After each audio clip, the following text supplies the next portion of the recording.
창세기 30장 9절부터 24절을 가지고 말씀드리겠습니다. 레아의 몸종 실바를 야곱의 아내가 되게 했습니다. 9절에 레아는 자기가 다시는 더 아기를 낳을 수 없다는 것을 알고서 자기의 몸종 실바를 데려다가 야곱에게 주어서 아내로 삼게 하였다고 했습니다. 레아는 아들을 넷이나 낳았습니다. 라헬은 몸종 비라에게서 아들 둘을 낳았을 뿐입니다. 그런데도 레아가 위기감을 가졌습니다. 10절에 레아의 몸종 실바와 야곱 사이에서 아들이 태어났다. 11절에 레아는 내가 복을 받았구나 하면서 그 아이 이름을 갓이라고 하였다고 했습니다. 몸종이 낳은 아들을 레아는 자기 아들이라고 하면서 이름을 지어서 어머니 행사를 하고 있습니다. 갓은 복됨, 행운이라는 뜻입니다. 12절에 레아의 몸종 실바와 야곱 사이에서 두 번째로 아들이 태어났다. 13절에 레아는 행복하구나, 여인들이 나를 행복하다고 말하리라 하면서 그 아이 이름을 아셀이라고 하였다고 했습니다. 아셀은 기쁨, 만족을 뜻합니다. 14절에 르우벤이 들에 나갔다가 자기 나무를 발견하여 어머니 레아에게 가져다 주니 15절에 언니 아들이 가져온 자기 나무를 나에게 줘요. 그 대신에 오늘 밤에는 그이가 언니하고 함께 자도록 하지요 라고 했습니다. 자기 나무는 임신을 촉진시키는 체험제, 성욕이 생기게 하는 약으로 사용했습니다. 라헬은 자기 나무를 사용해서라도 임신을 하고자 했습니다. 16절에 그날 밤에 야곱은 레아와 함께 잤다 그랬습니다. 밤에 누구와 자야 하는 것도 여자들이 다 결정했습니다. 이름도 그 어머니가 다 지었고 야곱이 관여하지 않은 것처럼 그렇게 성경이 기록하고 있습니다. 여자들이 하자는 대로 약혼해야만 했습니다. 그래야만 집안이 조용하게 생겼습니다. 17절에 하나님이 레아의 호소를 들어주셔서 레아가 임신을 하였고 야곱과의 사이에서 5번째 아들을 낳았다고 했습니다. 레아가 기도하고 그 기도의 응답으로 아들을 또 낳았습니다. 18절에 레아는 내가 나의 몸종을 나의 남편에게 준 값을 하나님이 갚아주셨구나 하면서 그 이름을 이사갈이라고 하였다고 했습니다. 이사갈은 보상이라는 뜻입니다. 19절에 레아가 다시 임신을 하여서 야곱과의 사이에서 6번째 아들이 태어났다. 20절에 레아는 하나님께서 나에게 이렇게 좋은 선물을 주셨구나. 내가 아들을 6이나 낳았으니 이제부터는 나의 남편이 나에게 잘 해주겠지 하면서 그 아이 이름을 스불론이라고 하였다 그랬습니다. 스불론은 거함이라는 뜻입니다. 21절에 레아가 딸 디나를 낳았습니다. 레아는 6남 1녀를 낳았습니다. 거기다가 레아의 종 실바가 아들 둘을 더 낳았습니다. 라헬은 자기 나무를 받았지만 자기 나무로도 임신하지는 못했습니다. 라헬의 불임을 고칠 수 있는 약은 그 당시에는 없었습니다. 레아가 얼마나 중요한가. 12지파 중에서 6명을 레아가 낳았으니까 수로도 그렇고 또 메시아의 조상 유다가 레아의 아들이라는 점에서 야곱의 첫 번째 부인이다 그렇게 말할 수 있습니다. 레아는 경쟁관계에 있는 동생 라헬에게 자기 나무를 주고서도 오히려 아들 둘과 딸 하나를 낳았습니다. 포기하고 양보하는 자가 복을 받아서 누립니다. 베풀어서 하나님으로부터 공급을 받을 수 있습니다. 내가 누구에게 무엇을 베풀어야 합니까?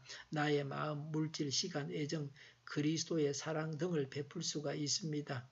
라헬의 출산에 대해서 말합니다. 22절에 하나님은 라헬도 기억하셨다. 하나님이 라헬의 호소를 들으시고 그의 태를 열어주셨다고 했습니다. 늦게나마 하나님은 라헬의 기도에 응답하셔서 태를 열어주셨습니다. 사라는 아이를 낳지 못했습니다. 할머니가 되어서 하나님의 특별한 은혜로 이삭을 낳았습니다. 창세기 25장 21절에 리브가도 아이를 가지지 못하여 이삭이 기도해서 임신을 했습니다. 라헬도 어렵게 늦게 아이를 낳았습니다. 23절에 그가 임신을 하여서 아들을 낳으니 하나님이 나의 부끄러움을 벗겨주셨구나 하고 생각하였다고 했습니다. 그 당시는 여인이 아이를 낳지 못하는 것을 부끄러움으로 알았습니다. 24절에 라헬은 그 아이의 이름을 지을 때에 주님께서 나에게 또 다른 아들 하나를 더 주시면 좋겠다 하는 뜻으로 그 아이 이름을 요셉이라고 하였다고 했습니다. 요셉은 씻음, 제거함의 뜻입니다. 부끄러움을 없앤다는 것입니다. 그런데 뜻이 하나 더 있습니다. 더함입니다. 요셉 외에도 다른 아들을 하나 더 주십사는 뜻입니다. 라헬의 이런 소원은 베냐민을 낳아서 이루어지게 됩니다. 그러나 라헬은 베냐민을 낳다가 죽습니다. 라헬은 아들 하면서 아들을 낳아야 한다는 애타는 마음을 가지고 평생을 살았습니다. 그러다가 아들을 낳다가 죽습니다. 레아는 남편의 사랑을 평생 동안 갈구했던 것과 좋은 대조를 이루고 있습니다. 야곱은 나중에 요셉의 두 아들을 양자로 입적합니다. 야곱은 요셉이 죽은 줄 알았는데 요셉은 이집트에서 아들 둘을 낳았습니다. 그래서 야곱은 요셉이 요청하지도 않았는데 요셉의 두 아들을 자신의 아들로 입적합니다.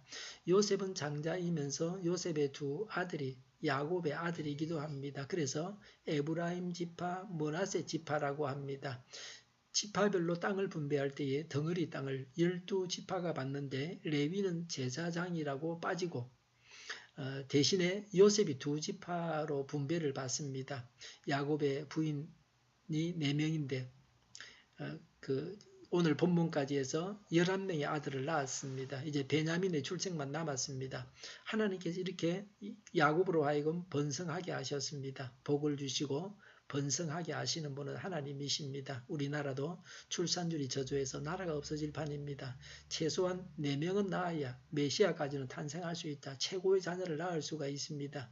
야곱처럼 12명까지 낳는 것도 지금은 국가를 위해서도 기여하는 길이다. 그렇게 말할 수 있습니다.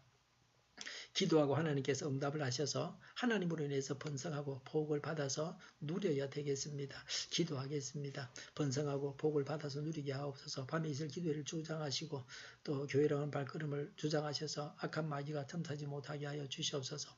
우리 통일교회가 만구른집하게 하여 주시옵소서. 예수 이름으로 명하노니 모든 병만은 물러가고 몸의 모든 부분들은 온전하게 될지어다. 신유의 기적을 베푸셔서 지금도 저희의 질병을 고쳐주시옵소서. 저희와 교회와의 나라의 민족을 불쌍히 여겨주시옵소서. 독재 정권이 무너지고 평화 통일을 이루고 민족 번영의 길로 나아가게 하여 주시옵소서. 전쟁 위험이 사라지게 하시며 북한의 핵무제를 해결해 주시고 신앙의 자유를 누리며 살게 하여 주시옵소서. 하나님을 대적하는 세력들이 바로 망하게 하여 주시옵소서. 국회가 하나님이 기뻐하시는 법만을 만들게 하시며 반성경적인 모든 법과 내규들이 즉시 지구상에서 철폐되게 하여 주시옵소서.